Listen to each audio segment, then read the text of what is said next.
bonjour à toutes, bonjour à tous. Je suis très heureux de lancer ce nouvel atelier, ce nouveau rendez-vous de la DITP, rendez-vous de la Direction interministérielle à la transformation publique, rendez-vous mensuel que vous connaissez bien. On va parler sciences comportementales et sciences comportementales au service de la transition écologique. On va poser les enjeux dans un premier temps et un regard croisé ensuite. Vous êtes plus de 1500 personnes inscrites ce matin. Peut-être vous nous suivez également en replay, mais pour vous toutes et tous qui êtes nombreux ce matin, vous avez la possibilité de témoigner, d'intervenir. Ne vous en privez pas. L'onglet chat ou l'onglet questions à la droite de vos tablettes, à la droite de vos écrans. Cet atelier est résolument interactif. Bonjour Grégoire Thiraud. Bonjour. Vous êtes chef du service pilotage des transformations et des politiques prioritaires à la DITP. Vous travaillez sur les enjeux d'innovation. On va poser les enjeux une quinzaine de minutes ensemble et puis on organisera le regard croisé, la table ronde dans un deuxième temps. Pourquoi était-il important d'organiser cet atelier sciences comportementales et transition écologique ce matin ? Alors, merci déjà pour cette invitation. Effectivement, ça nous paraissait être un thème important, d'une part parce que déjà, les sciences comportementales, c'est quelque chose d'efficace. Cela permet d'améliorer l'efficacité des politiques publiques en y intégrant le facteur humain. C'est quelque chose d'important parce que c'est vrai que, de manière générale, lorsque on est fonctionnaire, quand on est formé comme agent public pour construire des politiques publiques, on a le sentiment, enfin on est formé avec l'idée que l'homme est rationnel, c'est l'homo economicus, et donc on construit des dispositifs extrêmement rationnels, alors qu'on sait qu'en fait le fonctionnement du cerveau humain, de l'être humain est beaucoup plus complexe, et grâce aux sciences comportementales, on intègre ce facteur humain, c'est ce qu'on appelle les biais cognitifs et autres, qu'il faut prendre en compte pour avoir une action publique et des dispositifs qui fonctionnent. Et donc le premier point, les sciences comportementales, c'est efficace et il faut les intégrer dans la mallette des réflexes que doivent avoir les agents publics qui construisent les politiques et les dispositifs d'action publique. L'autre point qui me paraît très important, c'est que justement l'enjeu de transition écologique, c'est parfait. Pour les sciences comportementales, c'est un terrain de jeu complètement adapté parce que pour réussir cette trajectoire, ce plan de transition écologique sur le long terme, il faut qu'on change nos comportements, il faut qu'on change nos habitudes, il faut qu'on change nos manières de se déplacer, nos habitudes de consommation. Et donc, les sciences comportementales sont la technique, la méthode parfaitement adaptée pour nous aider à atteindre ces objectifs et à nous aider à nous adapter nous-mêmes pour réussir la transition écologique. On est ensemble jusqu'à 11h. On se posera cette question d'ailleurs. Sommes-nous psychologiquement éco-responsables ? Vaste sujet. Grégoire Thiraud, comment vous travaillez concrètement ? Quelle est la feuille de route de la DITP sur ces enjeux, sur ces problématiques ? Comment vous avancez ? Alors, les sciences comportementales à la DITP constituent un pôle avec des experts, des docteurs dans ce domaine-là, donc des gens de très haut niveau. Et donc, on est très heureux et très fiers, et c'est assez unique au sein de l'État de disposer de ces compétences. On aimerait qu'on ait plus, mais là, on se limite un petit peu en termes de capacité. Donc, ça fait partie de notre feuille de route, c'est d'essayer de développer, de mobiliser ces expertises en sciences comportementales au service de l'action publique. Donc, c'est un sujet au long cours. Pour la feuille de route elle-même de la DITP, on travaille sur tous les sujets. Globalement, au début, les sciences comportementales étaient assez peu connues et donc on lançait des appels d'offres. Maintenant, ce n'est plus du tout le cas. On frappe à la porte en permanence et on a en fait une file d'attente. On est obligé de prioriser et aujourd'hui, on priorise les sujets pour lesquels il y a le plus d'enjeux et surtout les sujets qui permettent de débloquer des difficultés qui permettraient d'atteindre les résultats de la feuille de route du gouvernement. Comme vous le savez, il y a 60 politiques prioritaires du gouvernement et donc l'idée c'est que l'ensemble des ressources de la DITP, notamment celles en sciences comportementales, soient concentrées sur les priorités du gouvernement. Ce qui n'empêche pas qu'on a travaillé sur beaucoup de sujets et notamment récemment le Pass Culture, mais aussi Parcoursup qui est parfait en termes de sujets pour les sciences comportementales, la protection du consommateur. Et puis, effectivement, en matière de transition écologique, on a été fortement sollicité, notamment par le SGPE, mais je sais que vous allez en parler un peu plus tard. Mais indépendamment de la feuille de route du SGPE et du ministre de la Transition écologique, sur les dernières années, on a travaillé sur la lutte contre la pollution lumineuse. Vous savez, ces magasins qui restent ouverts, qui restent allumés toute la nuit. Comment on peut les inciter à faire en sorte que, voilà, on éteigne la lumière, tout simplement. L'indice de réparabilité, qui permet peut-être d'orienter, de changer les comportements que vous allez évoquer. La pollution de l'air intérieur, aussi, pour qu'on en prenne conscience et comment on peut agir sur ce point-là. Et puis, sur un autre sujet, on a aussi travaillé sur le label pêche durable, qui est aussi un enjeu important. Voilà. L'autre point peut-être qu'il faut dire, c'est que notre feuille de route ne se limite pas simplement à accompagner les porteurs des politiques prioritaires du gouvernement, c'est qu'on aide aussi, via les sciences comportementales, à transformer en quelque sorte le logiciel interne de la fonction publique, du fonctionnaire public, et notamment des managers publics. Et donc, il y a beaucoup de travaux qui ont été réalisés en matière d'innovation managériale, comment on peut transformer la manière de gérer, de manager ses équipes et de fonctionner au sein d'un collectif d'agents publics. Et on a travaillé aussi également, et on travaille toujours, sur les enjeux de simplification des documents administratifs, qui est un vaste sujet, mais je ne m'étale pas sur ce sujet-là, parce que je pense que ça pourrait faire l'objet d'un prochain rendez-vous de la DITP. Qui a été évoqué, oui, voilà, un sujet important. Vous avez teasé d'une certaine manière la table ronde à venir. On aura le représentant du SGPE, Alexandre Berkès, Juliette Moïseau du CGDD, Commissariat Général au Développement Durable, Christophe Anderlé du SGAR Grand Est et Mathilde Mus, une doctorante en sciences cognitives. À vous écouter, c'est une question que j'allais vous poser, Grégoire Thireau, mais vous y avez répondu en substance. Les sciences comportementales infusent-elles le management public? Clairement, oui. Alors, c'est quand même le début. On essaye de sensibiliser aux enjeux principaux des sciences comportementales. L'idée, c'est pas que tous les managers publics deviennent en quelque sorte des spécialistes des sciences comportementales, mais déjà de prendre conscience que nous avons des biais dans la manière de réagir, d'interagir, des automatismes, et d'en prendre conscience, ça peut aider aussi à s'améliorer. Donc ça, c'est quelque chose qui est important pour nous, de générer cette prise de conscience. Et on est en train, justement, dans le cadre d'un projet qui s'appelle le Campus de la Transformation, de créer des modules de formation, de sensibilisation à ces enjeux-là, à l'intention des managers publics, mais aussi à l'intention de l'ensemble des agents publics.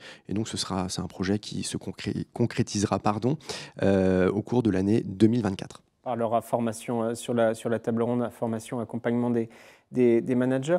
Pour revenir sur ce sujet, sciences comportementales et transition, alors vous avez parlé de l'indice de réparabilité qu'on évoquera tout à l'heure, mais ça fait encore plus sens, si je puis dire, cette question, l'apport des sciences comportementales sur ces enjeux de transition qui sont au cœur de l'action publique depuis quelque temps déjà. Oui, tout à fait. Comme je le disais en introduction, c'est peut-être un des terrains de jeu, donc cette problématique de réussir la transition écologique, qui est peut-être la plus pertinente, la plus adaptée pour les sciences comportementales. Alors, en préparant cette intervention, j'en ai vu en fait très rapidement 4 problématiques qui font que les sciences comportementales sont parfaitement pertinentes.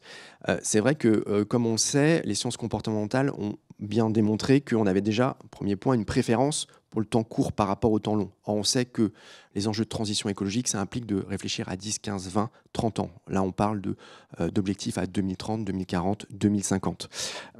Et donc, on sait que nous réfléchissons, nous agissons plutôt au regard de ce qui est présent, le temps court. Et c'est plus difficile de se projeter sur un futur incertain dont on n'est même pas certain de faire partie. Oui, c'est comme disait Keynes, à long terme, on est tous morts. On va positiver quand même les choses, parce qu'on agit et vous agissez très concrètement. Pour ça. Le deuxième point, c'est aussi le caractère invisible de mon action au service de la transition écologique. Et donc, du coup, si on ne voit pas les effets concrets, visibles de mon action avec le problème général à traiter, à savoir le réchauffement climatique, c'est plus difficile quand on n'est pas capable de faire le lien, la corrélation entre mon action et le résultat. Et donc de mon action et de son impact. Et donc, je pense qu'aussi, ça peut générer un peu de confusion et de difficulté à se dire ce que je fais aujourd'hui a un impact positif sur le réchauffement climatique.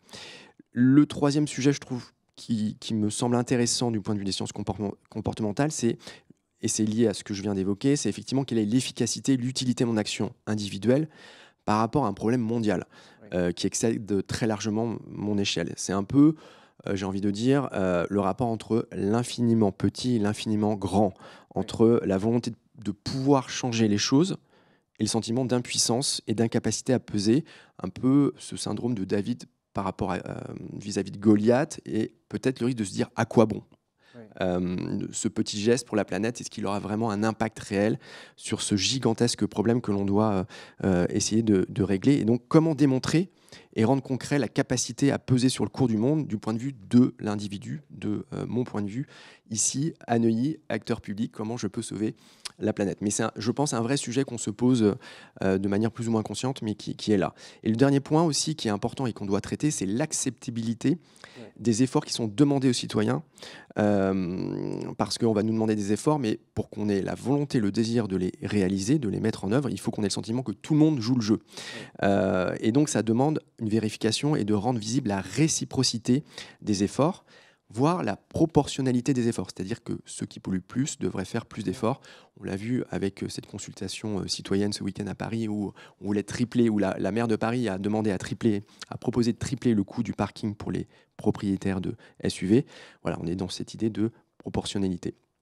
Il y a aussi, en termes d'acceptabilité, la question d'exemplarité des prescripteurs de l'effort. Et ça concerne principalement l'État aussi, qui doit montrer l'exemple pour entraîner les citoyens, les entreprises qui devront faire des efforts. Et puis un dernier point en termes d'acceptabilité aussi, autre dernier critère qu'il faut prendre en compte, c'est comment résoudre les incohérences apparentes entre différentes politiques publiques.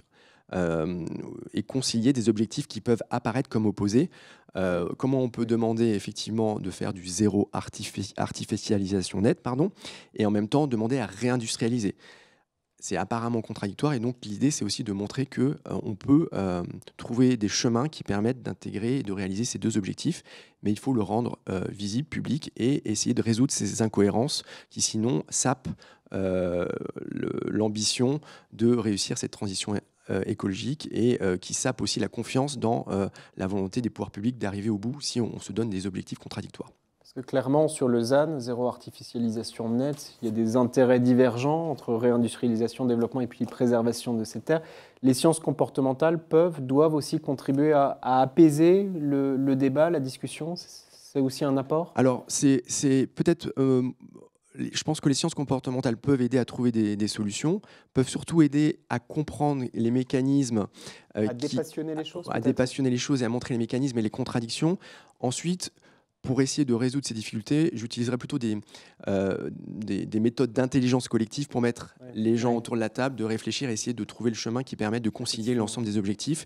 Je pense que les sciences comportementales seraient plutôt utiles pour montrer les incohérences et les conséquences de ces incohérences en termes de comportement.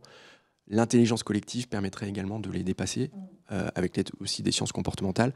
Mais voilà, c'est pour ça qu'on a besoin d'un panel, en fait, pas seulement des sciences comportementales, mais d'autres méthodes pour réussir la transformation publique et la transition écologique. Avant de conclure notre échange, notamment sur votre calendrier, il y a plusieurs questions sur le chat. Et allez-y, témoignez, interrogez-nous à la droite de vos écrans, de vos tablettes, onglet chat, onglet questions. Il y a une interrogation, je rebondis dessus, sur la question de la temporalité entre des choses très lointaines, qui peuvent paraître très lointaines, un peu hors sol, et puis la capacité à agir maintenant, tout de suite. Ça peut être difficile pour le manager public, ils sont extrêmement nombreux à nous regarder, mais ces actions immédiates, concrètes, permettent d'embarquer les équipes en disant, voilà, regardez, ça a du sens, et construire une solution plus durable.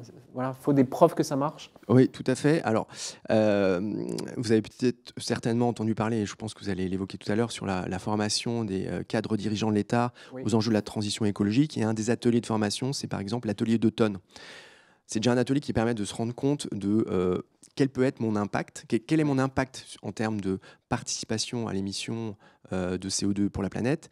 Et ce qui est intéressant dans cet atelier, c'est de se dire qu'il fixe un objectif individuel qui, additionné à l'échelle de l'ensemble de la population française, peut-être demain mondiale, permet de respecter, d'atteindre une limitation d'émissions de CO2 qui, justement, ferait qu'on respecterait la limite de réchauffement climatique que l'on s'est fixée au niveau international.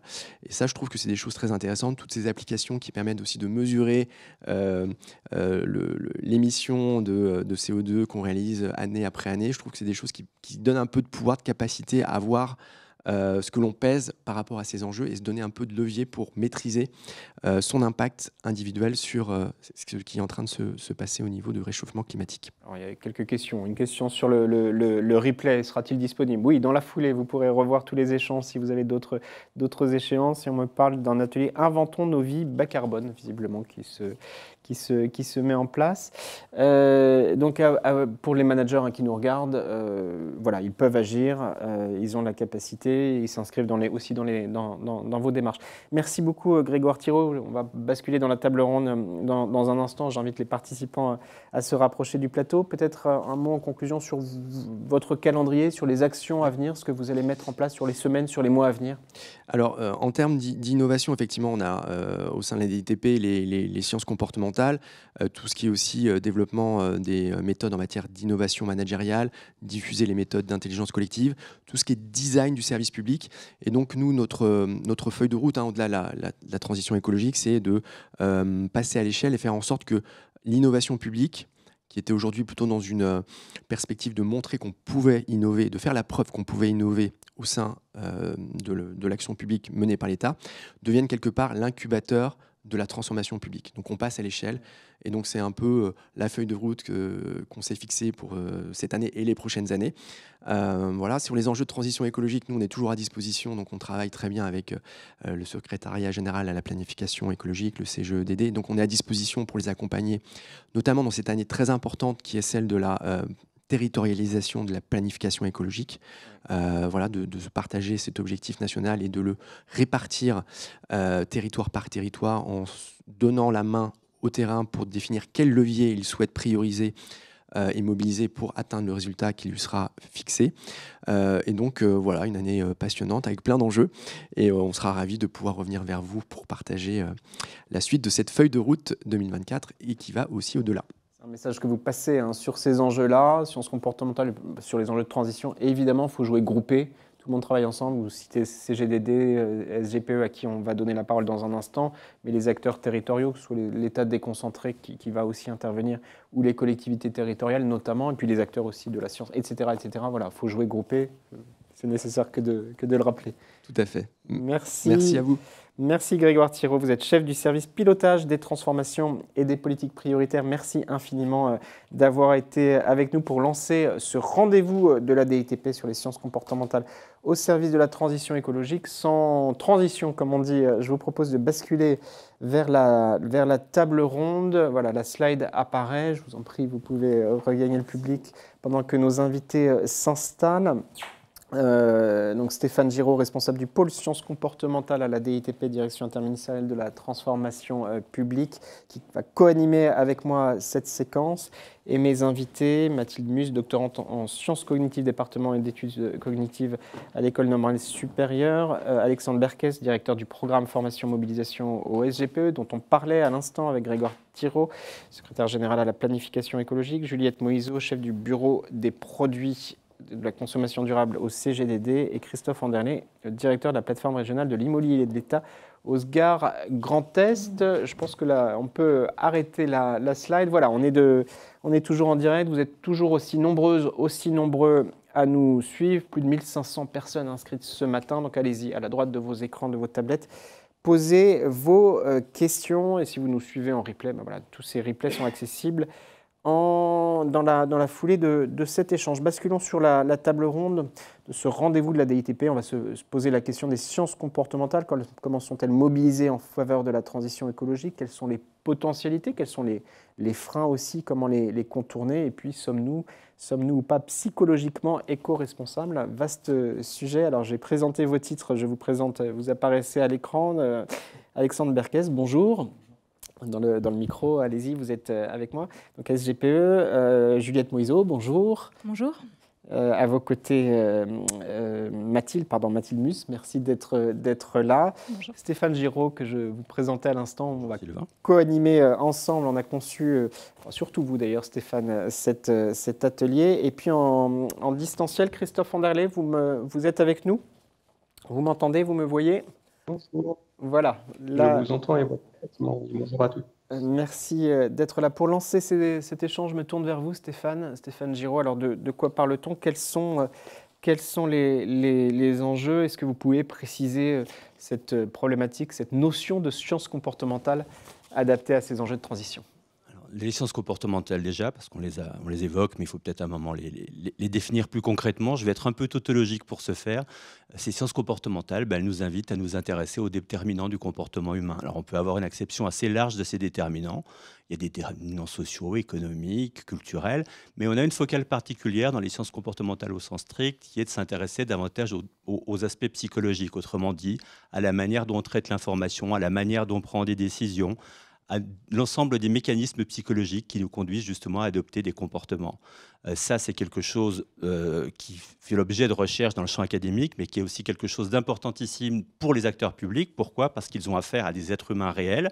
Et ces êtres humains réels, si on veut les comprendre dans leur complexité, il faut s'intéresser à ces dimensions. C'est ce qui se fait dans le monde depuis une vingtaine d'années, notamment dans les pays anglo-saxons.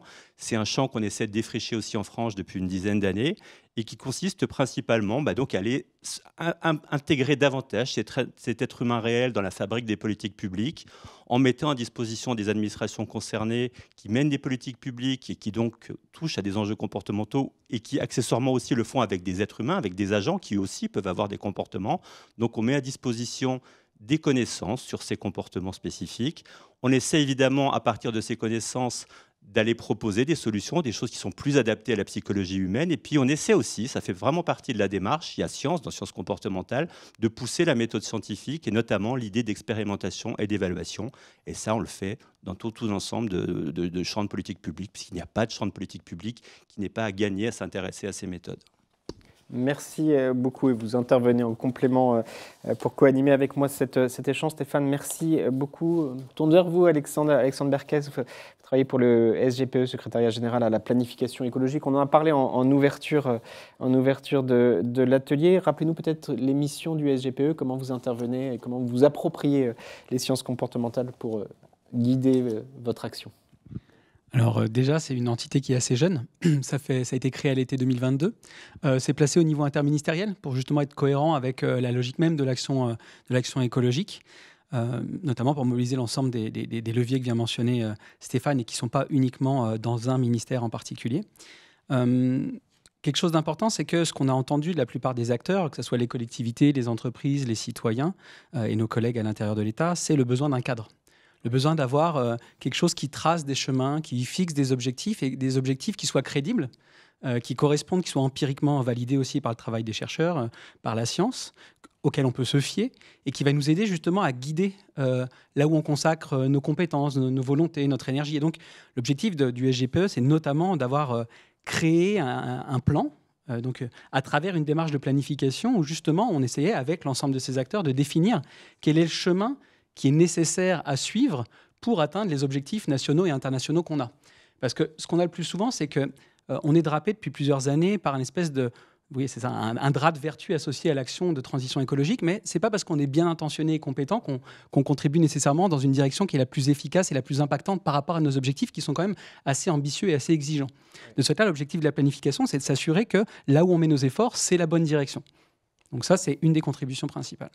Après, là-dedans, ce qui est le plus important, c'est qu'on a mentionné tout à l'heure les limites qu'on peut voir, notamment dans la manière dont aujourd'hui on pense et on déploie les politiques publiques. C'est qu'on prend effectivement pour acquis qu'une fois que l'offre est en place, les personnes vont y répondre et aller dans la direction qu'on a anticipée.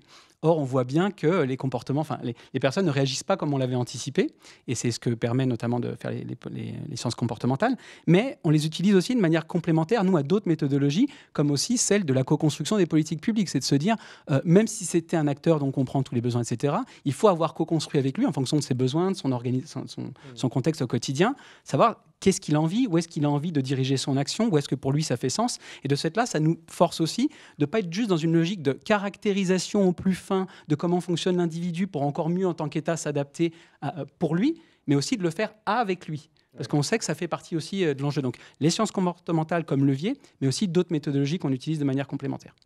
Qu'on va détailler, parce qu'on parle d'être humain réel, comme le disait Stéphane. À vos côtés, Juliette Moïseau, merci infiniment d'être là. On donne régulièrement la parole au CGDD et on en est très heureux. Un mot sur le CGDD et puis la manière dont vous intervenez, notamment sur les enjeux les problématiques d'économie circulaire. Oui, tout à fait. Alors effectivement, le Commissariat général au développement durable, c'est une des grandes directions du ministère de la Transition écologique, une direction qui a la particularité d'être transversale. Ça veut dire qu'on essaie d'intégrer vraiment tous les enjeux environnementaux, climatiques et de biodiversité notamment. Et donc notre action, elle se situe dans le cadre de la planification écologique. Et donc on est amené à élaborer tout un ensemble de politiques publiques pour transformer l'économie, avec notamment l'objectif de passer d'un modèle un petit peu linéaire à un modèle plus circulaire.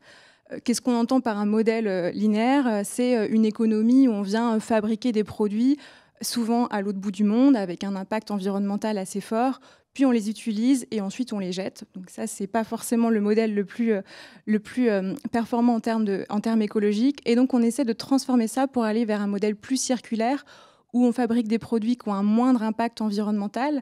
On va essayer de prolonger leur durée de vie, de faire en sorte qu'ils aient 1, 2, 3 vies, avec du réemploi, du reconditionnement, et puis qu'à la fin, on puisse venir les recycler. Mais évidemment, pour apporter ce changement et pour transformer un modèle économique et même un modèle de société, on a besoin de politiques publiques qui agissent avec différents leviers d'action, et c'est ce qu'on essaie de faire au sein du Commissariat général au développement durable. Et donc, on agit à la fois sur les entreprises, celles qui mettent sur le marché des produits, entreprises y compris internationales. On agit aussi sur les consommateurs pour faire en sorte que les consommateurs aillent vers ce type de produits. Et on essaie aussi d'agir au niveau des administrations, beaucoup sur les achats publics au sein des administrations ou au sein des entreprises. Et donc, on a ces différents leviers d'action et on vient, sur cette base, construire des politiques publiques, beaucoup avec de la réglementation, des normes, qu'on essaie évidemment de rendre de plus en plus efficaces dans le temps et appropriées par les acteurs, entreprises, administrations, consommateurs.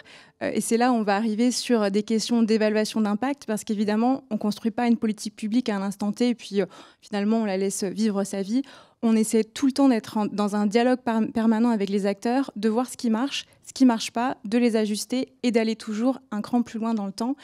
Et c'est là où les apports des sciences comportementales nous ont beaucoup aidés, mais on y reviendra tout à l'heure, pour concevoir certains dispositifs. On reviendra avec vous sur la manière dont vous avez notamment travaillé avec la DITP, mais vous êtes complémentaire du propos d'Alexandre Berkès, la question de l'impact, de l'évaluation et puis de l'efficacité de ces dispositifs.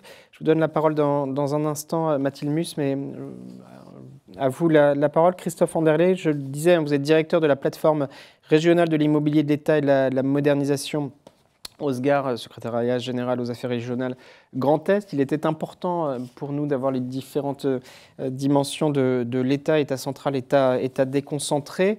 Comment vous appréhendez ces enjeux de transition? Comment vous appropriez les sciences comportementales dans votre organisation? Vous avez lancé des travaux en ce sens il y a quelques temps. Oui, alors c'est effectivement au travers de cette démarche qu'on a pour la première fois. Alors, on vous entend pas. On vous entend pas très bien. Allez-y encore, on va faire quelques réglages. Mais reprenez, donc vous avez lancé une démarche, c'est bien ça? Oui, donc voilà, on a lancé une démarche et c'est dans le cadre de cette démarche que c'est pour la première fois tourné de manière vraiment volontaire vers des sciences comportementales en faisant appel à des prestataires, des bureaux d'appui, des chercheurs en sciences comportementales, dans la mesure où le constat était que si les agents étaient volontaires, convaincus à des grades très variables, ils ne disposaient pas de tous les outils, ils n'étaient pas forcément en capacité d'aller jusqu'où ils souhaitaient, porter les enjeux de responsabilité au quotidien dans leur mission. Voilà, c'est au travers de cette première étape que c'est tourné vers les sciences comportementales. Je pourrais par la suite, alors bien sûr, détailler le projet, mais aussi détailler comment, de manière beaucoup plus large, à travers les services, on va aussi modifier l'approche et la manière de suivre les différents projets.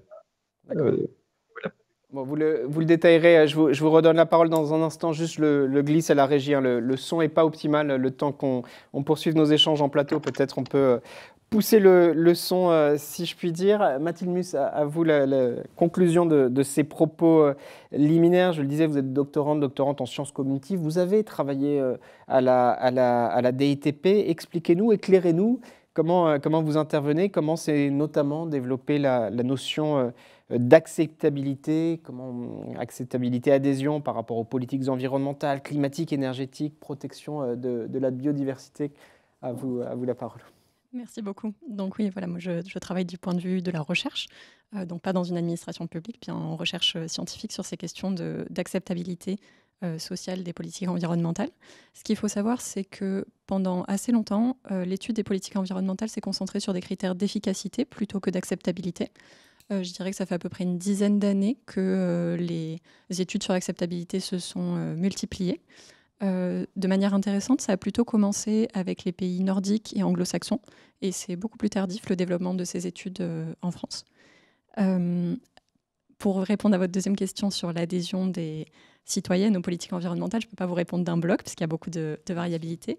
Une étude du CEPREMAP d'il y a quelques années déjà interrogeait des milliers de Français sur à quel point ils étaient favorables à une liste de mesures environnementales.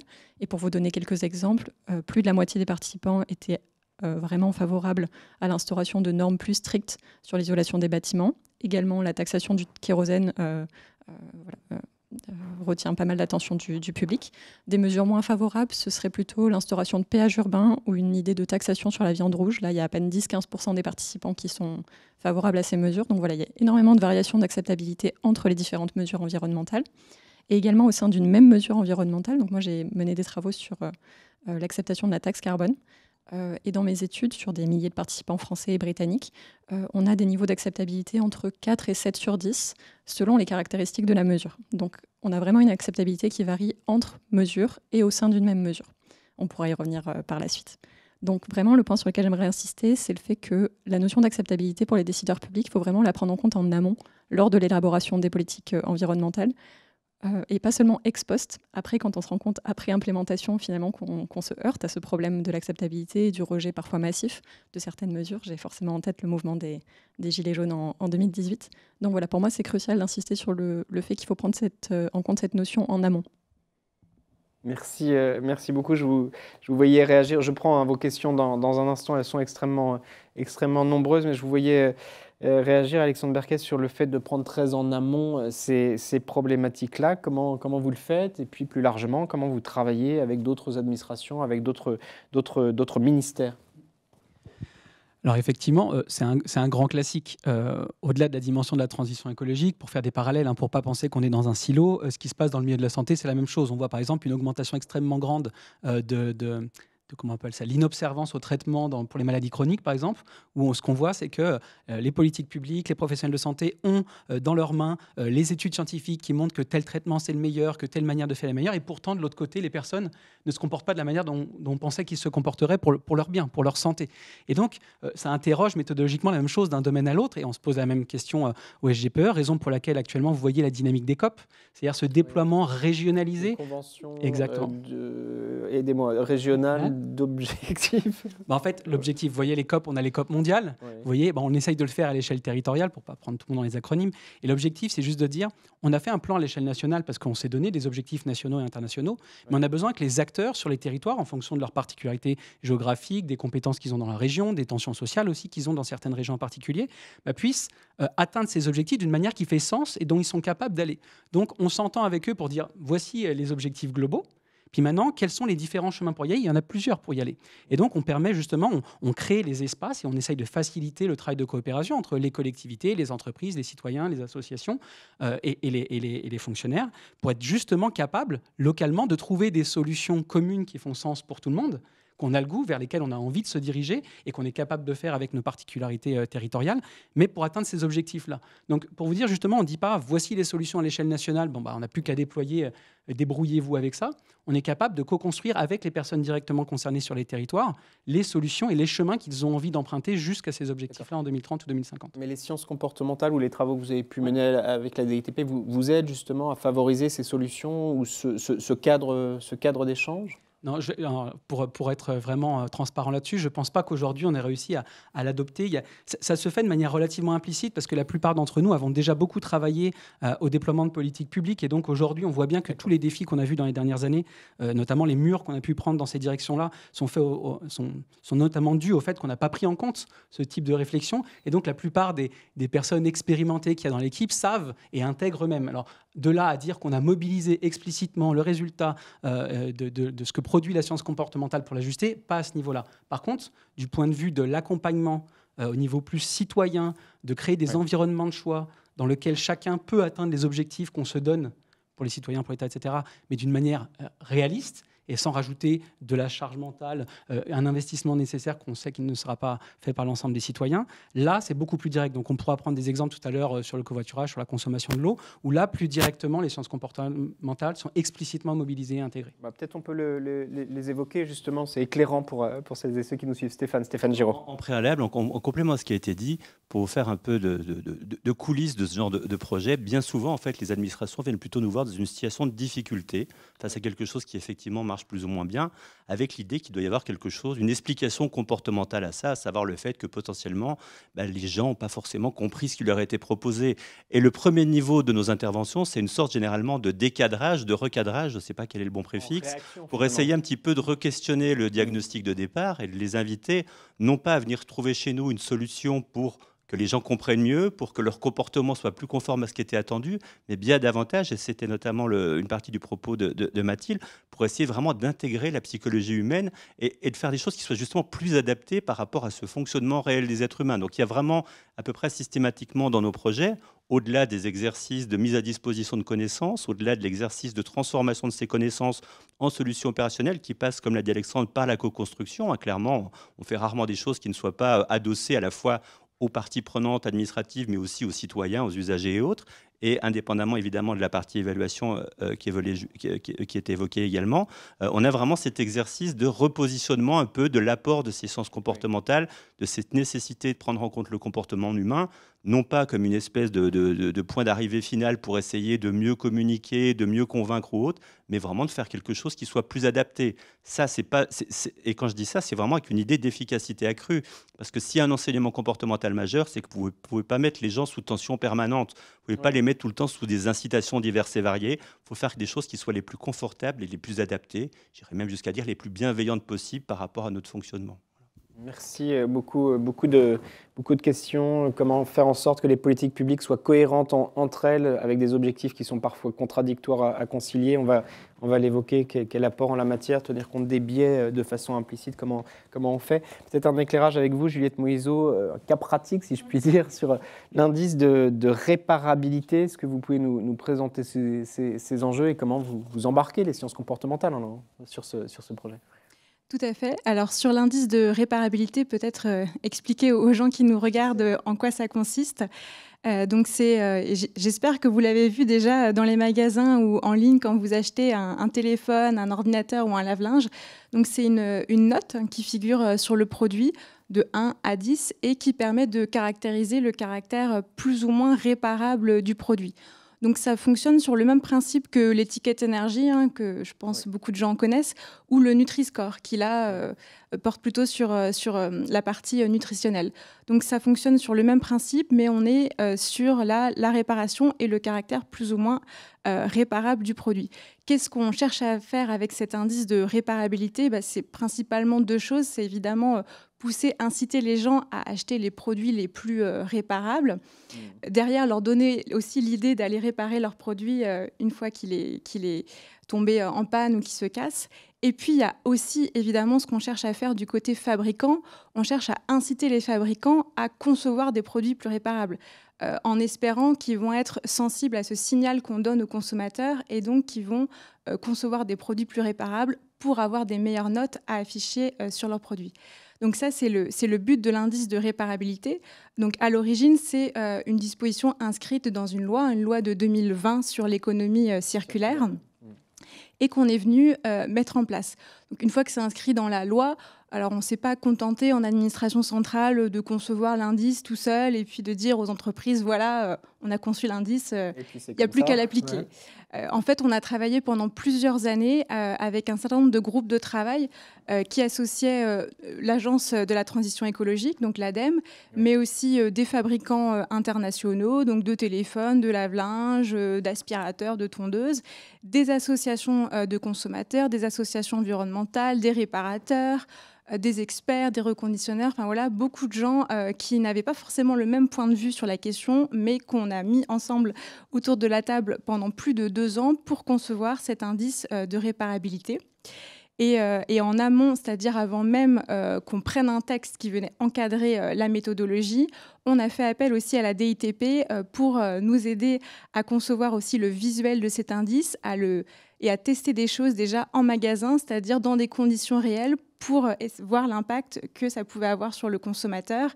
Et je pense qu'on y reviendra tout à l'heure. On est venu aussi, 2 ans après, évaluer grâce à la DITP cet indice et en essayant de voir est-ce que finalement on avait réussi à avoir cet impact et qu'est-ce qu'on pouvait éventuellement changer pour qu'il en ait encore plus. Et donc c'est un indice qui existe maintenant depuis 2021 dans les rayons physiques et magasins de vente en ligne. Important de souligner cette recherche, enfin cette évaluation permanente, cette recherche permanente d'impact et d'efficacité. La DITP, vous avez travaillé étroitement, vous l'avez dit, Juliette Mouizeau, avec le CGDD. Le CGDD est un partenaire privilégié avec qui on entretient des relations nombreuses et fructueuses.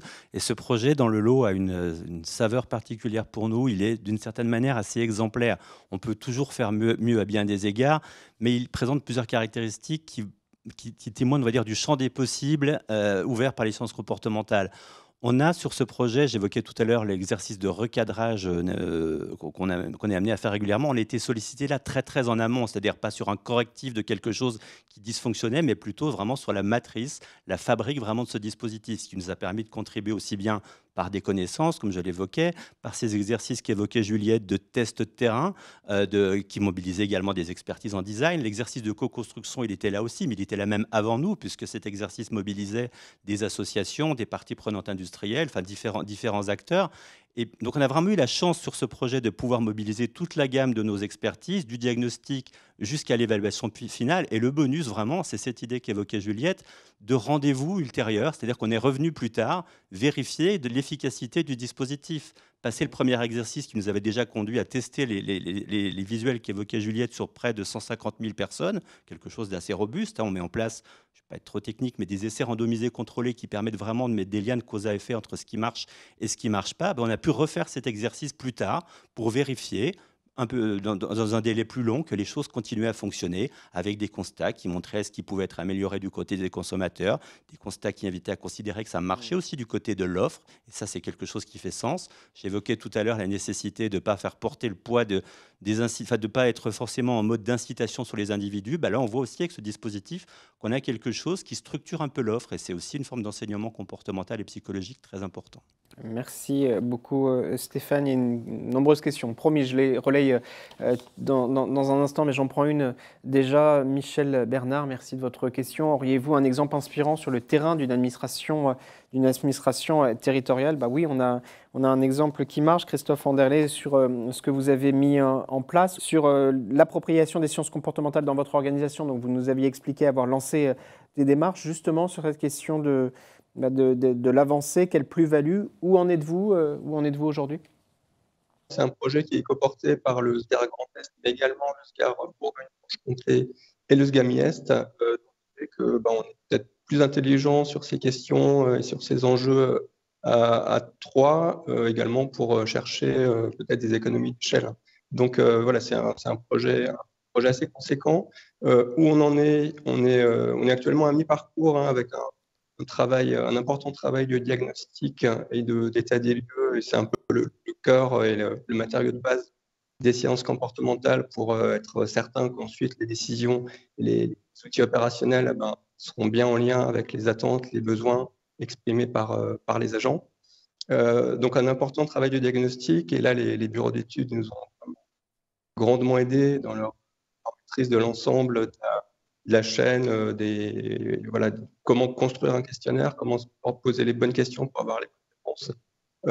Donc il y a un aspect très massif. Il y a un questionnaire qui a obtenu plus de 1000 réponses sur lequel les bureaux études ont pu vraiment décortiquer, analyser en lien avec les sciences comportementales ce que pouvait entraîner ce questionnaire. Ensuite, on a précisé via des focus group, donc là vraiment en mode projet, avec peut-être des personnes, des agents plus volontaires, peut-être déjà plus convaincus, qui étaient plus à même de porter, d'aller construire questionnement et d'aller vers des leviers pour répondre aux freins qui a été initialement mis en avant.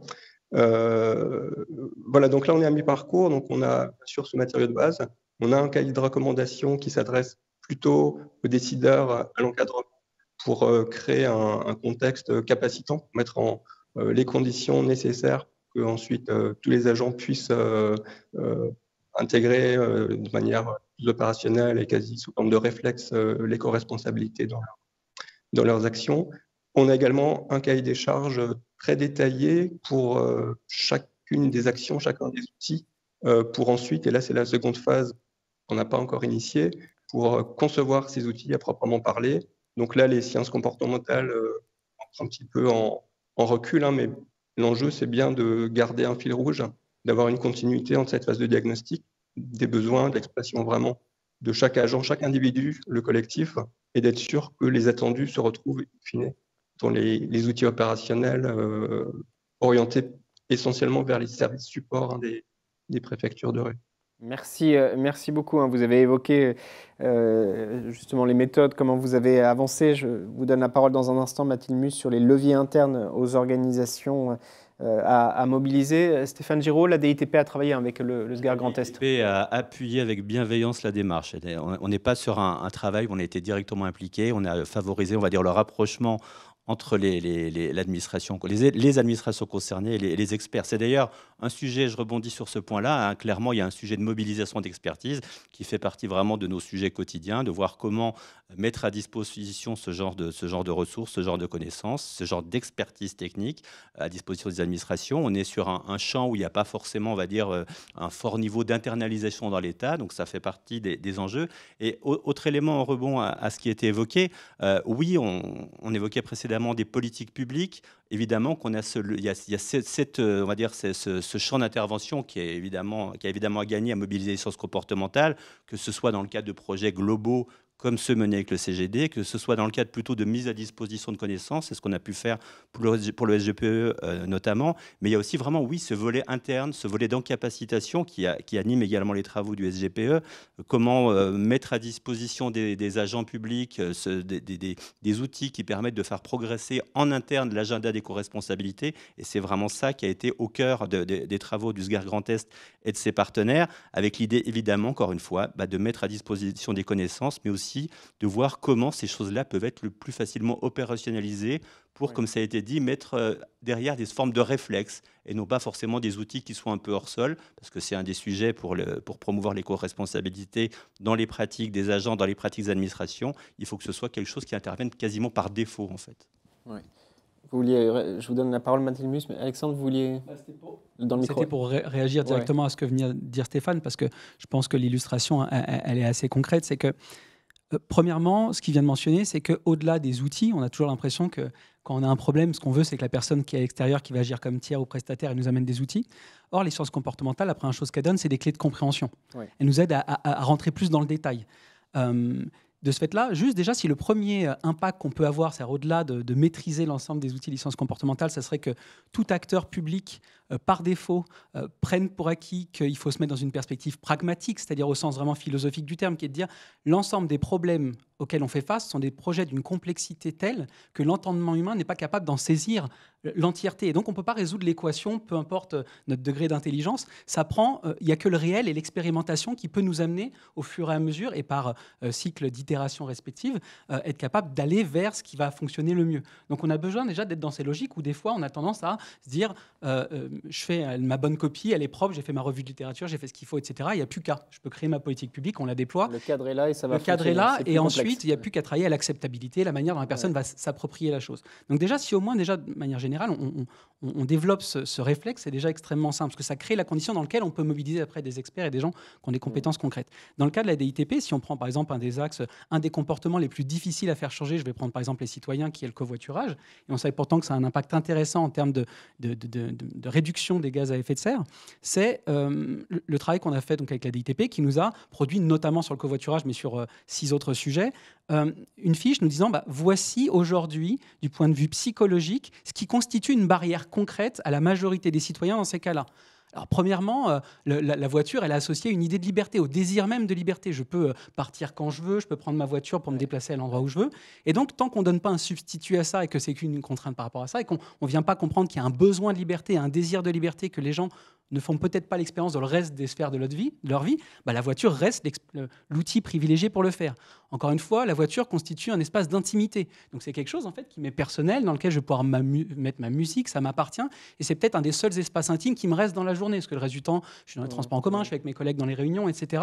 Et donc on comprend que c'est bien plus profond que ne pas être sensible à la transition écologique, mais ça répond à des besoins fondamentaux d'intimité, d'incertitude ou de certitude dans les déplacements, pour savoir à quelle heure je vais arriver à tel endroit. Quand c'est ma voiture, j'ai l'impression d'avoir plus de contrôle sur l'heure d'arrivée ou de départ que si c'est quelqu'un d'autre avec qui je me coordonne. Bref, ça répond à des besoins fondamentaux.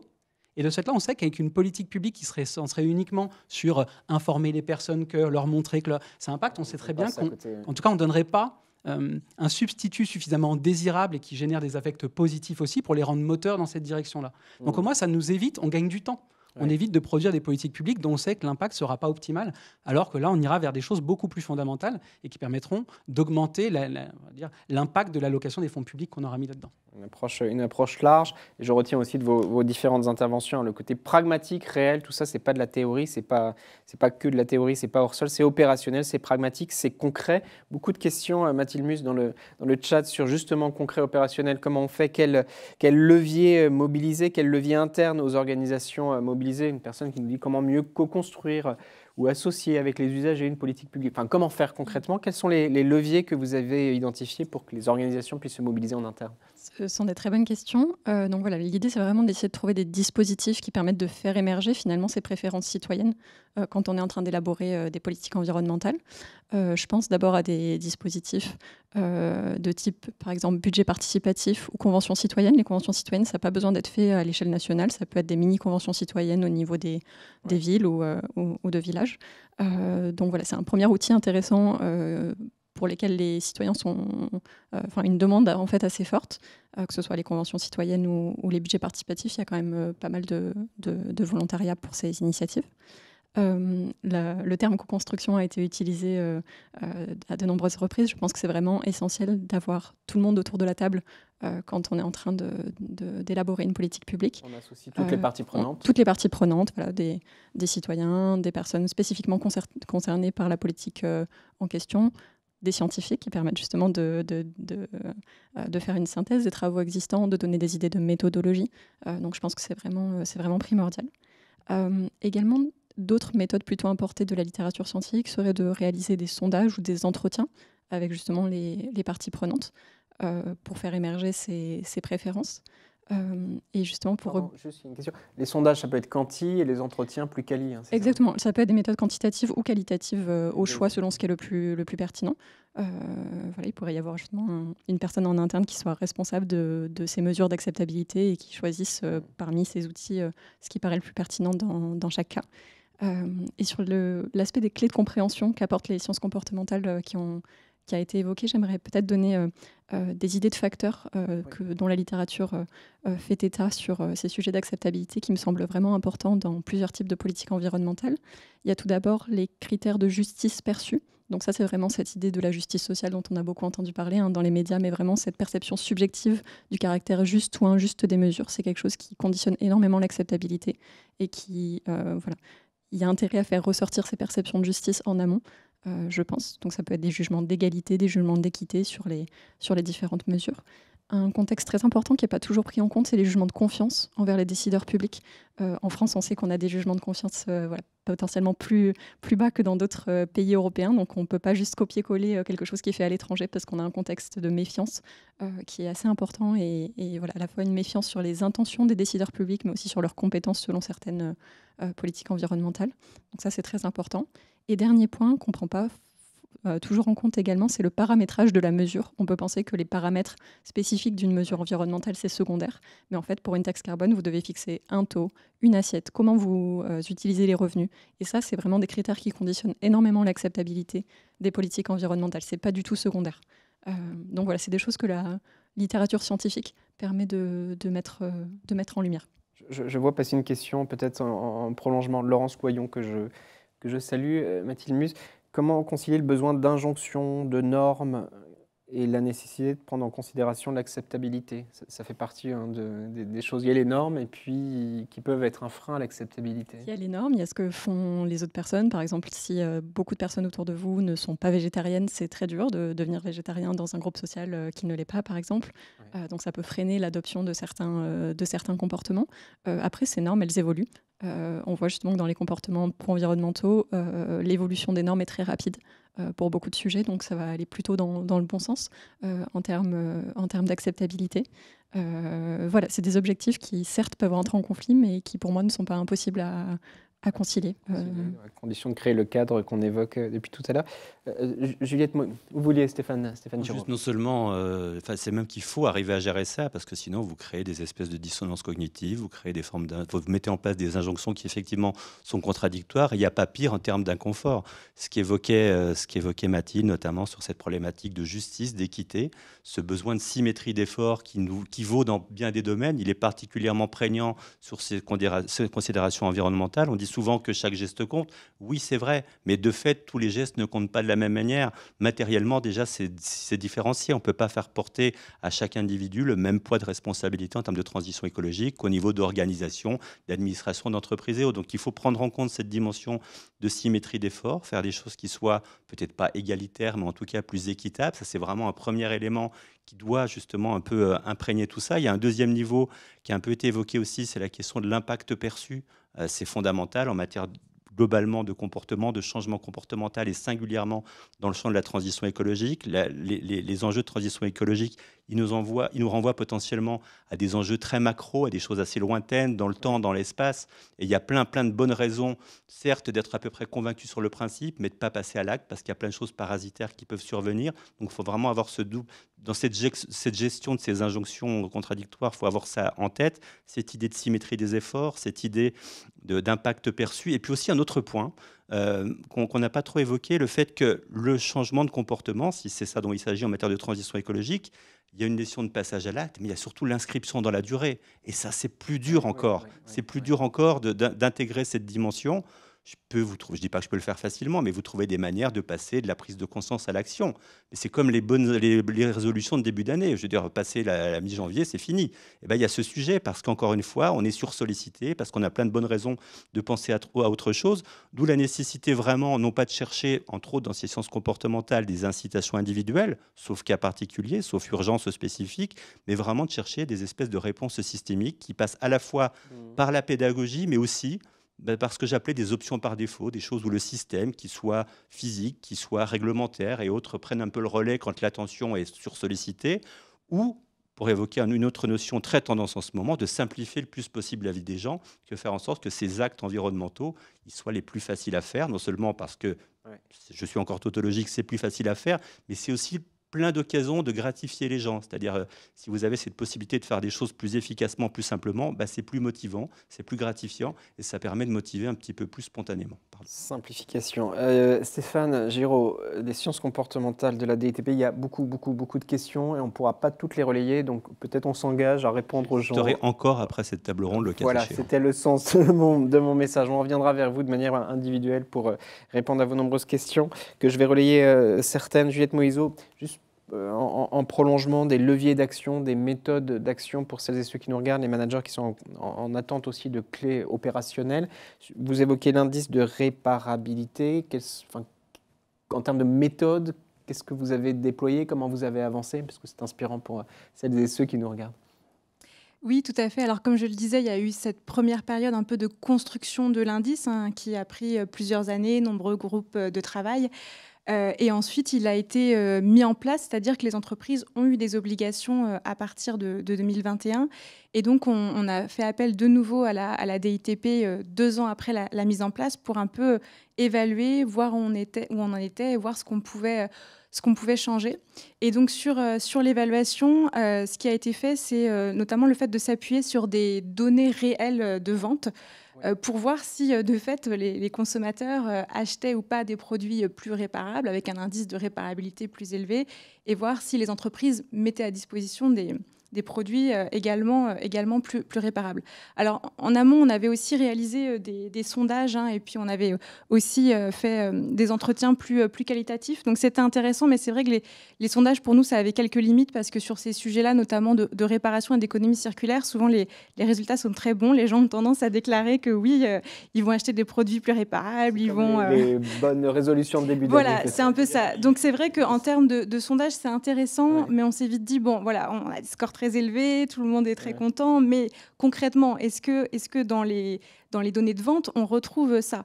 Et donc, les 2 plus grands distributeurs français ont accepté de participer à cette étude et ont mis à disposition leurs données. Et les résultats, c'est qu'on a vu un impact.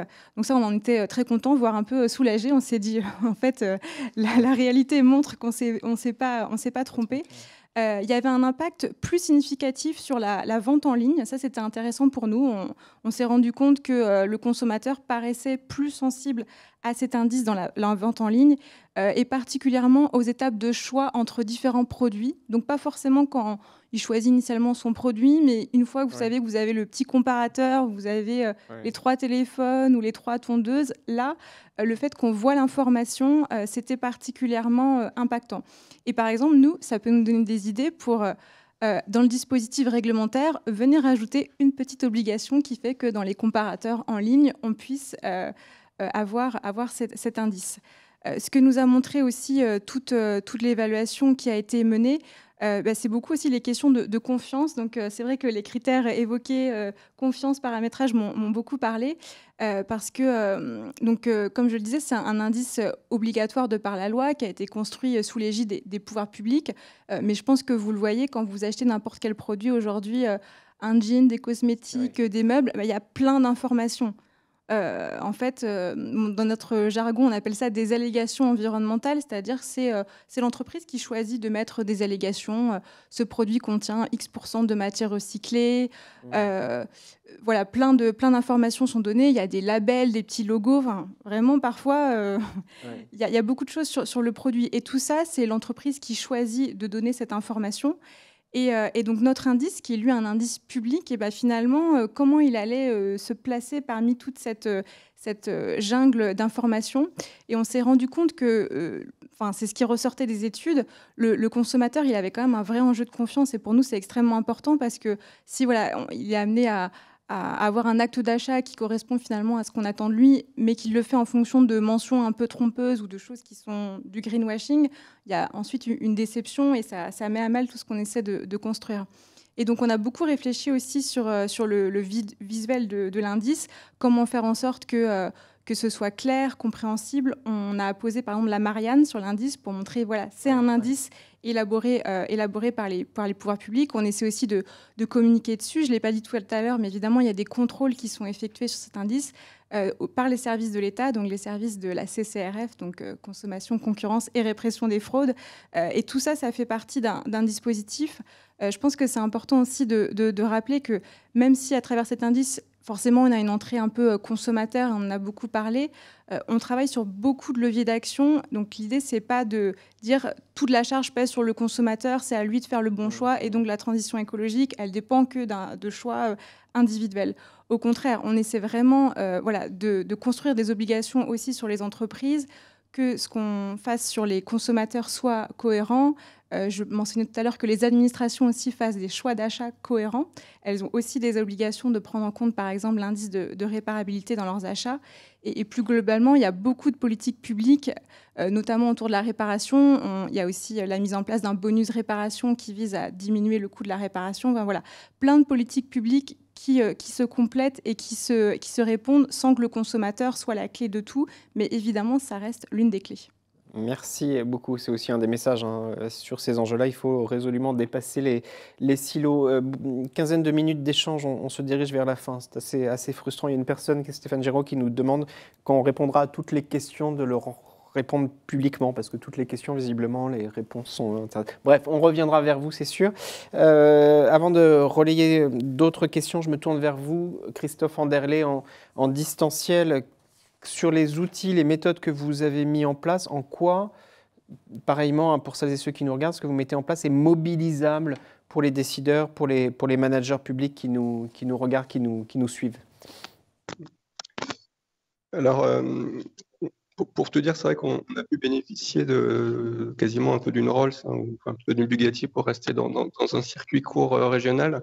C'est certain que même nous, au sein d'une préfecture de région, on ne peut pas s'accompagner de sachants, d'experts, de chercheurs pour l'ensemble des démarches qu'on peut conduire. Néanmoins, et peut-être pour faire le lien également à ce qui a été dit sur l'acceptabilité, par exemple, de mettre en regard des approches d'éco-responsabilité et de sobriété qui peuvent effectivement sembler plutôt contraignantes et qui nécessitent un temps supplémentaire pour les agents, qui peut être perçu un peu comme une surcouche. L'idée et l'intérêt, c'est de lier ça avec la qualité de vie au travail, en tant que manager, d'intégrer ces objectifs tout simplement dans les objectifs annuels, que ce ne soit pas perçu comme une action en plus, mais que ce soit bien valorisé, vis-à-vis de son supérieur, mais également vis-à-vis du collectif de travail. Et donc voilà, donner le temps pour réaliser ces missions. Donc pour les managers qui peuvent effectivement nous regarder, je dirais que c'est essentiellement, et je rattacherai ça à une approche de design de services, de facilitation. Les personnes qui nous ont accompagnés parlaient, croisaient un petit peu les deux en parlant de design, de sciences comportementales. Voilà, on revient sur la co-construction, l'importance d'amener l'ensemble des agents, des parties prenantes dès le début de la réflexion, de la construire avec eux, de les responsabiliser, de les valoriser, pour ensuite, le plus possible, en tout cas, certains que les actions seront mises en place dans le temps, puisqu'effectivement, il y a un enjeu de portabilité, de portage dans le temps. C'est vrai qu'on a, en tant qu'administration, le long de cette phase qui nous a accompagnés pendant un an, c'est vrai qu'on a assez peu l'habitude d'entendre parler de motivation à faire, de ressenti, de satisfaction, de reconnaissance, alors que, effectivement, on s'en rend compte que c'est peut-être le socle, au-delà des connaissances techniques, des objectifs annuels, il y a effectivement ce qui se rattache à l'individu, à l'agent, qui doit être mis en avant. Voilà. Merci beaucoup. Alex Sandberg, sur porter la voix du SGPE, le rôle de l'État sur tous ces enjeux-là, puis vous intervenez aussi en termes de formation. Je tenais justement à partager un petit peu nos réflexions à ce sujet, parce que c'est une question qui est souvent posée à l'extérieur et dans la sphère publique, qui est justement de se dire à quel point l'État a un rôle et une légitimité, une crédibilité qui permettent d'intervenir sur les comportements individuels des citoyens, des entreprises, etc. Et de ce fait-là, en gros, il y a trois grandes réponses. La première, c'est que le premier rôle, c'est déjà de répondre aux besoins de ces personnes qu'on représente et pour qui on travaille, et qui nous dit justement on a besoin d'un cadre. Donc je l'ai pas mentionné tout à l'heure, je l'ai mentionné, mais je l'ai pas montré. Alors je ne sais pas si on le voit ici, mais donc il y a je vais le montrer par ici, je vous en prie. Il y a la planification écologique, le plan en tant que tel, vous pouvez le voir sur ce document-là, il est disponible en ligne sur le site du SGPE, et vous trouverez justement à l'intérieur de ça l'ensemble du cadre, des leviers par exemple qui empiriquement sont ceux qui ont le plus d'impact en termes de politique publique pour atteindre nos objectifs nationaux et internationaux. Vous verrez aussi la manière dont on peut segmenter le mieux agir ensemble, justement collectivement, sur le mieux se déplacer, mieux se nourrir, mieux produire, etc. Donc déjà on fournit un cadre. Ce qui est intéressant parce que dans plusieurs cas on se dit, on entend des fois dans les médias que les gens n'attendent plus grand-chose de l'État. Et pourtant, quand on va voir le MEDEF, quand on va voir des associations, etc., on nous dit il y a tellement d'informations que nous, on aimerait, parce que le SGPE a une certaine légitimité et crédibilité en termes aussi notamment scientifiques, parce qu'on a beaucoup d'experts sur le sujet, et ils attendent justement cette lecture. La première chose, c'est de fournir ce plan, et il est disponible depuis l'été dernier. Et on est justement dans une phase de mise en œuvre actuellement avec les acteurs notamment régionaux. Le deuxième, c'est qu'il faut qu'on soit exemplaire. C'est bien de dire aux autres, allons dans cette direction-là, mais est-ce que soi-même, on respecte les principes d'action qu'on mentionne? Donc, si vous avez vu passer dans vos administrations respectives il y a peu de temps, la circulaire État exemplaire, où justement, par exemple, sur le programme Service public éco-responsable, il y a notamment 15 objectifs particuliers, très axés sur la décarbonation, mais qui donnent des objectifs chiffrés, adaptés à la réalité des différents services, et où on se dit justement, si en tant qu'État, on veut être légitime et crédible pour demander aux citoyens, aux entreprises, etc., d'aller dans cette direction-là, voici ce que nous, on doit s'imposer. Et sur chacun de ces objectifs, vous avez le nom, les coordonnées, le téléphone et le courriel d'une personne référente, experte du sujet, qui peut vous accompagner dans vos administrations respectives à aller dans cette direction-là. Donc on prend pour acquis que aussi, on a beau vous mettre ces normes et ces exigences, il y a une nécessité d'accompagnement, d'un apport d'expertise, d'énergie aussi pour faciliter la transformation, et que ça ne se fera pas tout seul. Et le troisième, c'est justement de créer des environnements capacitants, on l'a entendu tout à l'heure, pour ne pas rester dans l'injonction individuelle, parce qu'on sait effectivement que sans cet apport d'énergie, d'information, etc., la personne ne sortira pas du statu quo dans lequel elle est, et qui est relativement une habitude, et qui est un espèce de point d'économie d'énergie un peu optimal qu'elle a trouvé dans sa vie, et donc lui demander d'en investir plus sans lui en faire économiser d'un autre bord, c'est un peu compliqué. Et donc, juste pour vous donner des clés aussi, comme vous l'avez fait, c'est qu'on sait aujourd'hui, en termes scientifiques, donc c'est des choses qu'on voit se répéter, qu'il y a des pratiques simples qui existent au quotidien pour favoriser l'adoption. Alors, on pourrait avoir tout un débat là-dessus, mais celle qui émerge principalement, c'est déjà, par exemple, de rendre visible la projection de son action. On a parlé des ateliers d'automne tout à l'heure. Par exemple, l'association d'automne, dans sa formation, le simple fait qu'on puisse voir la projection sur des courbes de l'action que je fais à court terme dans les 3 prochains mois, les 6 prochains mois dans l'année, voici ce que ça implique en termes de baisse de mes émissions dans mon mode de vie. C'est-à-dire que je serai un mode de vie qui consomme plutôt, qui produit 4 tonnes au lieu de 9 tonnes actuellement, etc. Et que chaque fois que je modifie un paramètre, en fait, le covoiturage, ça ne me tente pas, parce que justement, j'aime bien garder ma sphère privée là-dedans. Mais par contre, si je fais un peu plus d'efforts sur telle ou telle chose, là, j'arriverai quand même à l'objectif, et au final, je serai plus à l'aise avec, parce que ça me va par rapport à qui je suis et ce que je fais. La deuxième chose, c'est rendre concret les impacts tangibles des personnes. Donc, par exemple, sur la consommation de l'eau. La plupart des gens, en fait, n'ont pas conscience de leur impact. C'est-à-dire que si on disait, à ton avis, le temps que tu prends dans une douche en plus, la manière dont tu récupères pas ton eau à tel endroit, qu'est-ce que ça a comme impact localement dans ta ville, dans ta région, dans ton quartier, sur ce genre de choses, on n'a pas d'informations la plupart du temps visibles, tangibles, quantifiées, personnalisées, contextualisées. Et ça, on sait que ça diminue la probabilité d'agir. C'est trop abstrait.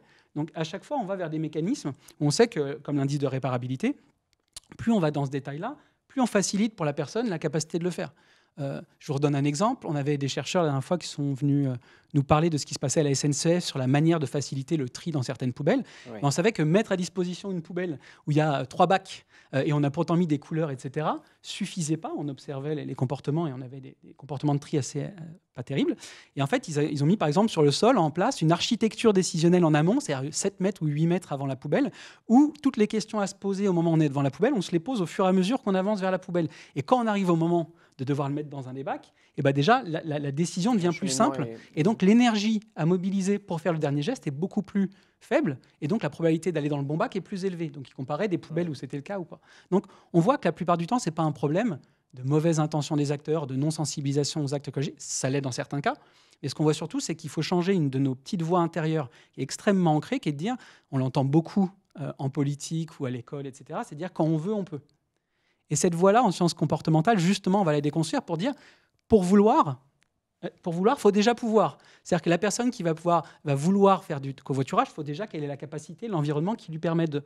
Donc cette phrase, elle est importante à déconstruire, sinon on est juste à se dire, il y a juste à susciter le désir, la volonté et l'intention, et la personne fera. sans se poser la question de la capacité individuelle et de son environnement à favoriser ce comportement. Merci beaucoup. Je renvoie à votre document qui est en ligne. Sur le site du SGPE, si vous tapez Mieux ça sur agir, n'importe quel moteur de recherche. écologique. Synthèse du plan. C'est la partie digeste. Mais si vous voulez la partie plus détaillée, il y a nos adresses aussi, vous pouvez nous écrire directement. Bon, la partie digeste qui va bien, elle est en ligne. Plusieurs questions, Stéphane Giraud, qui vous concernent. La DITP accompagne-t-elle uniquement les ministères du fait de ses priorités, ou est-ce que vous intervenez dans les territoires, notamment auprès des collectivités territoriales ? Je vais répondre précisément, mais au-delà de ça, j'entends derrière, enfin, je vois derrière toutes ces questions des questionnements légitimes sur l'outillage, sur comment agir. Soyons clairs, nous, on n'est pas dans une démarche de recherche fondamentale, même si je la respecte profondément, la recherche fondamentale, qui par ailleurs est très très concrète.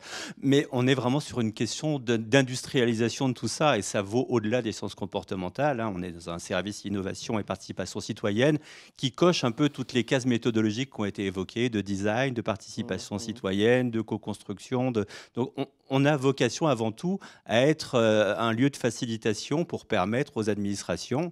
Après, on est excessivement ouvert. Ceci dit, je ne vais pas créer un appel d'air non plus, mais mon équipe va m'en vouloir derrière. Mais on est évidemment à disposition pour proposer des outils via la formation, via des travaux concrets, via des choses diverses et variées. Pour l'aspect collectivité, on n'a pas vocation directement à travailler avec en tant que tel. Après, évidemment qu'à partir du moment où nos travaux, je parle vraiment des projets un peu globaux qu'on fait, comme celui sur la réparabilité, qu'on fait sur l'éclairage nocturne, qu'on fait sur un certain nombre de sujets concrets, pour ne citer que des choses ayant trait à la transition écologique, forcément, ça passe par du terrain. Ça passe par du terrain dans la phase d'amont, parce qu'évidemment, cette amont, ces phases de diagnostic, elles vont mobiliser des revues de littérature scientifique, histoire de ne pas réinventer la roue. Ça, c'est quelque chose d'assez fondamental si on veut être efficace aussi, mais ça passe aussi par des études de terrain. On a évoqué des méthodes quanti, des méthodes Cali, d'immersion, des choses diverses et variées. Ça passe par des collectivités, notamment potentiellement, qui sont souvent en fait déjà des partenaires des administrations centrales ou déconcentrées qui nous saisissent. Il y a déjà donc en fait ces administrations qui sont dans ce volet-là.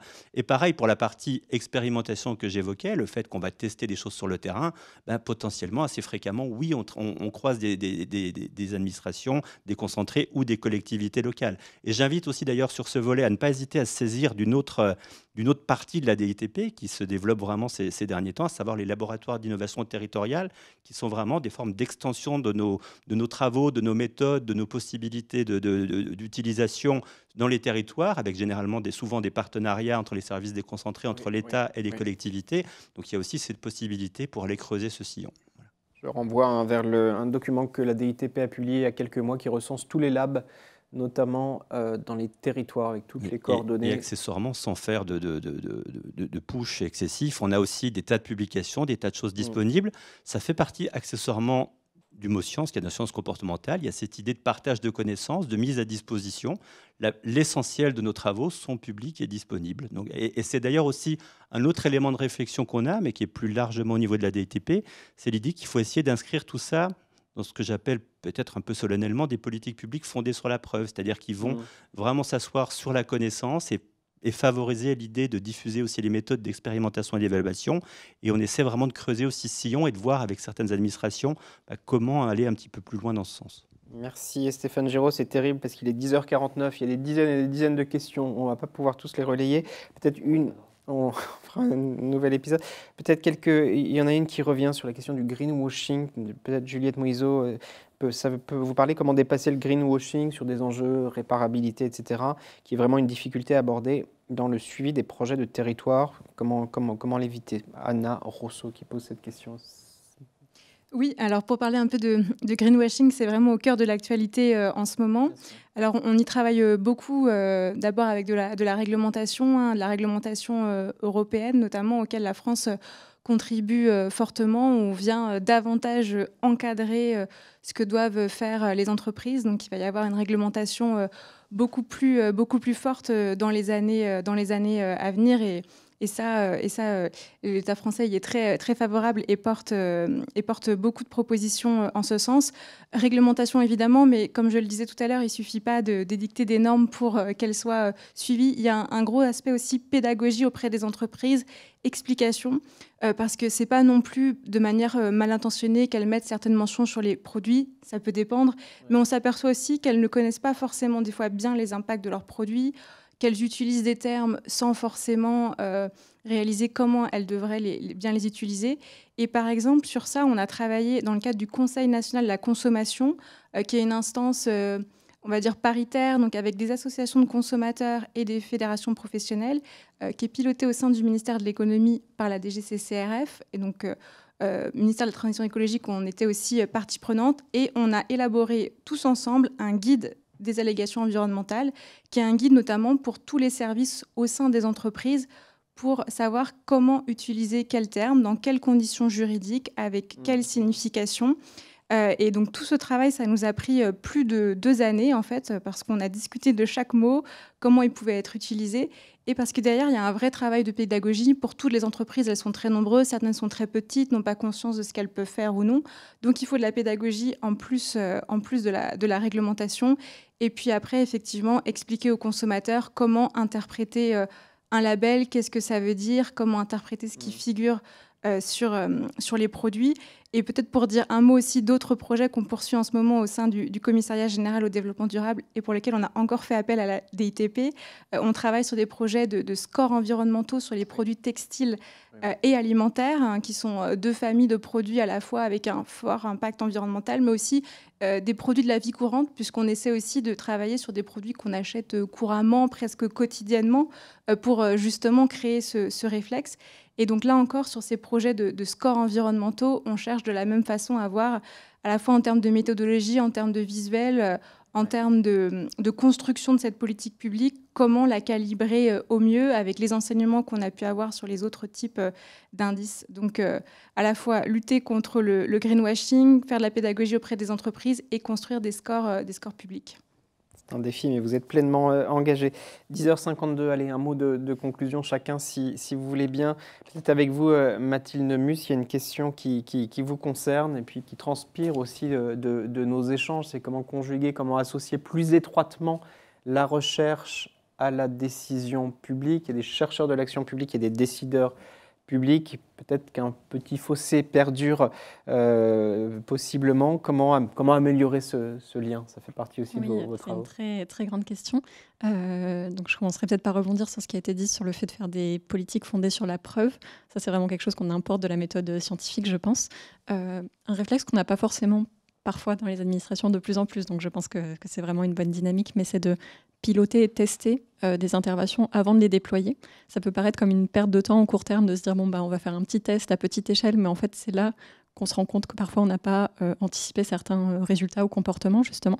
On peut parfois avoir des très bonnes intentions. Je donne un exemple, vouloir faire des campagnes d'information ou d'éducation pour éviter des phénomènes de complotisme et en fait se rendre compte que soit la campagne ne marche pas du tout, voire polarise les individus, donc un effet rebond.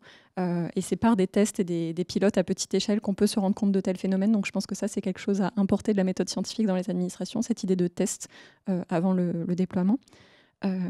Côté recherche, ce qui est un petit peu délicat comme sujet, et vraiment je parle d'un point de vue personnel, donc ça n'engage que moi en tant que chercheuse individuelle, hein, mais je pense qu'il n'y a pas une reconnaissance suffisante de la diffusion des travaux hors sphère académique. Les chercheurs sont vraiment évalués dans leur carrière sur le nombre de publications, dans quel type de journaux scientifiques, est-ce que c'est des journaux prestigieux ou pas. Et donc finalement, on n'a pas beaucoup de valorisation en termes de temps, mais aussi haute forme de reconnaissance pour la diffusion hors académique, et je pense que c'est très dommage. Ça nous empêche aussi parfois de contribuer à des projets d'intérêt public dans des administrations parce qu'on n'a pas le temps ou pas les financements, etc. Donc voilà, je pense qu'il y a un vrai effort à faire de ce côté-là en recherche. Côté action publique, ce qui pourrait être intéressant, et je pense qu'il y a des partenariats qui commencent à se créer en ce sens, mais ce serait potentiellement de proposer des sujets d'intérêt appliqué à des chercheurs pour qu'ils puissent travailler sur des sujets avec des vraies contraintes d'administration, des contraintes temporelles différentes, etc., pour justement conjuguer cette rigueur de la recherche scientifique et en même temps des vraies contraintes et des vrais sujets appliqués qu'on peut trouver en administration. Ça serait un lien, je pense, fructueux à établir. Davantage de recherche-action opérationnelle, Exactement. Ce qui commence à se développer. Hein, Tout à fait. Et c'est tant mieux. Merci beaucoup. Christophe Anderlé, peut-être votre conclusion, monsieur le directeur de la plateforme régionale de l'immobilier de l'État et de la modernisation Osgare Grand Est. Vos travaux sur les semaines, sur les mois à venir, sur ces enjeux, sciences comportementales pour guider votre action?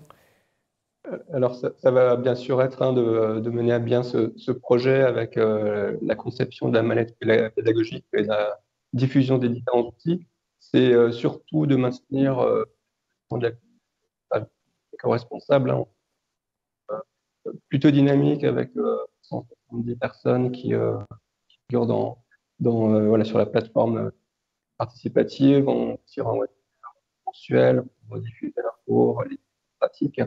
Et également, et Stéphane Durand en a parlé, poursuivre le lien et la mobilisation. Dans le micro, on vous entend mal, donc parlez bien dans le... Voilà. Pardon, d'accord. Voilà, donc je parlais de la poursuite de la question du réseau des services publics éco-responsables à l'échelle du Grand Est et de la mobilisation, comme ça a pu l'être dans la phase d'élaboration du plan régional de la transformation écologique, le LABEST, le laboratoire d'innovation Grand Est, qui a contribué, qui va contribuer à la déclinaison de la transition écologique.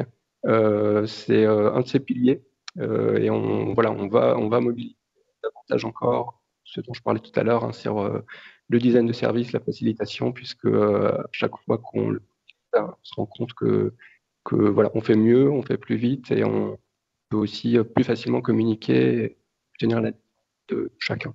Merci beaucoup. Les labs en première ligne pour porter l'innovation, pour la diffuser. Merci beaucoup à Alexandre Berkès, monsieur le directeur du programme formation mobilisation au SGPE. Votre conclusion, beaucoup de messages phares, messages forts sur lesquels on a insisté ce matin. Quels sont les enjeux sur lesquels vous voulez conclure? Premièrement, la place des affects. On en a parlé tout au long tout à l'heure. Qu'est-ce qui détermine les individus? On l'a dit, il y a les limites à la modélisation qu'on a, la plupart de nous, de manière implicite ou inconsciente, qui est le fait que nous serions tous des êtres rationnels. Et ça nous rassure probablement, plutôt que de conscientiser qu'on est probablement déterminé essentiellement par l'extérieur plutôt que de l'intérieur. Et que de ce fait-là, si on part sur une modélisation comme ça, on sait que l'essentiel des actions de transition écologique se feront non pas en renforçant de la tension à l'échelle individuelle, mais en favorisant des environnements qui, pour l'individu, vont augmenter la probabilité qu'il puisse faire les comportements qu'on souhaite. Donc ça, c'est un changement culturel extrêmement fort et qui s'applique dans beaucoup d'autres sphères de notre vie.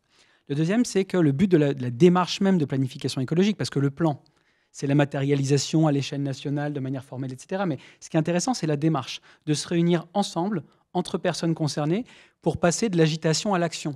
C'est-à-dire de se dire, notre temps, notre attention, notre énergie, nos compétences sont aussi des ressources limitées. Et donc, on a besoin de les coordonner et de générer des synergies pour avoir, avec ces ressources limitées, un impact le plus important possible. Parce que, je le répète, les défis écologiques qu'on a sont d'envergure massive. Et objectivement, on a un sacré effort à mener individuellement et collectivement pour y aller. Et d'ailleurs, dans la planification, pour rebondir sur ce qu'a dit Stéphane tout à l'heure,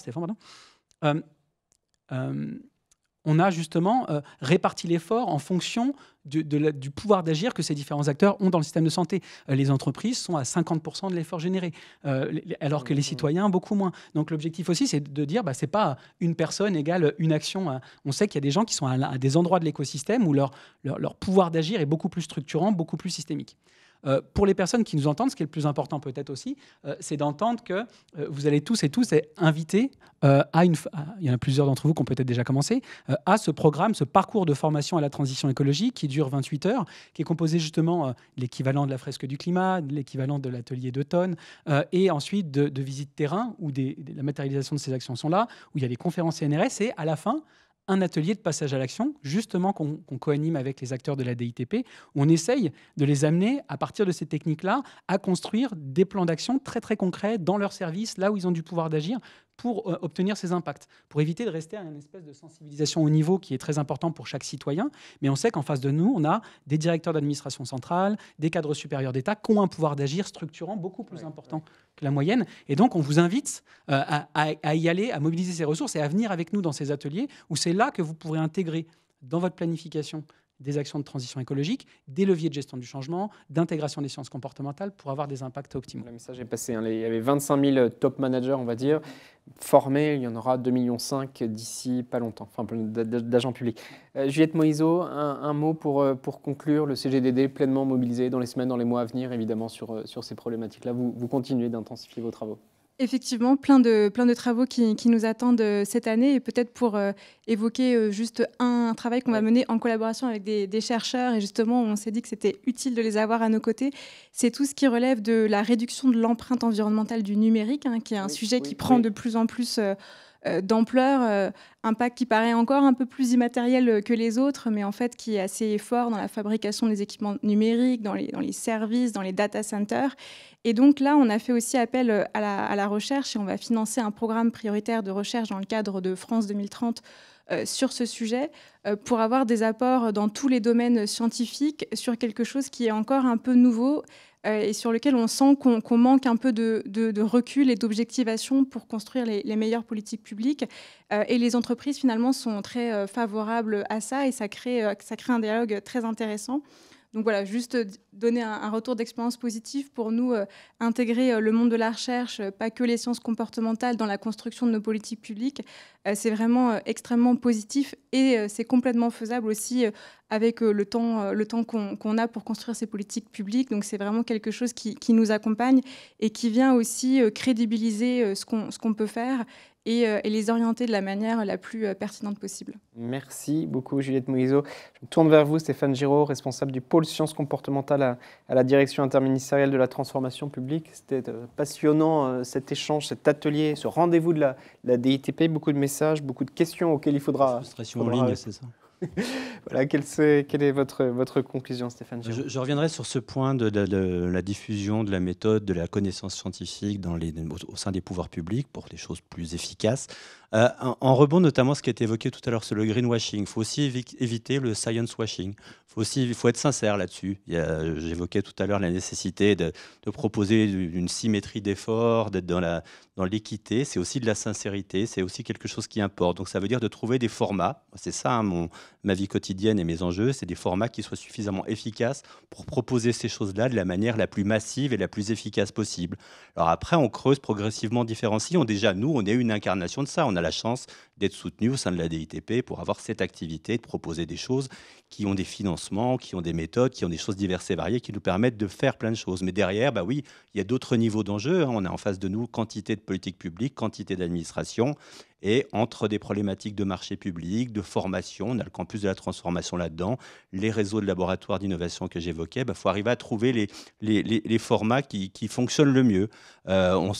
Cette idée de politique publique fondée sur la preuve, la manière d'incarner ça dans des plateformes de partage de connaissances et de partage aussi de méthodes d'évaluation d'expérimentation, c'est une piste qu'on creuse. Il y a aussi quelque chose qui peut être sous la forme de mentorat, par exemple, voir comment placer, mais de manière très opérationnelle, avec des champs de politique publique, plus que des objets trop spécifiques, des chercheurs au cœur de la matrice de la production de l'action publique. J'insiste sur le au cœur, et je reviens sur la notion de en amont. Il ne faut pas juste les mobiliser pour des choses trop spécifiques, trop ponctuelles. Il faut que ça nourrisse le fonctionnement d'une politique publique, d'une organisation publique, au même titre qu'on y mettra des expertises juridiques, financières et autres. Il faut que ce soit à peu près au même niveau. Et derrière, il faut aussi que les deux parties fassent des efforts, très honnêtement. Moi, je ne suis ni d'un camp ni de l'autre, mais je vois qu'il y a je mets des guillemets à tort, mais des torts partagés. Il faut que d'un côté, les temporalités, les fonctionnements des deux mondes arrivent à se rejoindre davantage. Et ça fait partie un petit peu de nos efforts quotidiens. Et je bénis mon équipe d'être capable de faire ça concrètement tous les jours. Merci. On salue le pôle sciences comportementales de la DITP. Merci beaucoup. C'était un plaisir d'organiser cet échange ensemble. On reviendra vers vous, les dizaines et des dizaines de questions. On reviendra vers vous pour y répondre. Un mot sur le prochain rendez-vous de la DITP. Il s'affiche, on parlera plan téléphone, ou comment les administrations se mobilisent pour l'accès et la qualité des services publics. Donc même format, le 19 mars de 9h30 à 11h. Et vous pouvez retrouver sur les supports de la DITP, les supports d'acteurs publics, l'ensemble des ateliers, des séquences que nous avons organisées depuis le mois d'octobre. Merci à vous toutes et vous tous d'avoir été aussi nombreuses et nombreux à nous suivre. Merci à la DITP pour ce partenariat très riche. Merci aux équipes d'Acteurs Publics TV, Rémi Lefebvre, Myriam Hautmani qui pilotait cette émission. Je vous donne rendez-vous donc le 19 mars. À très vite.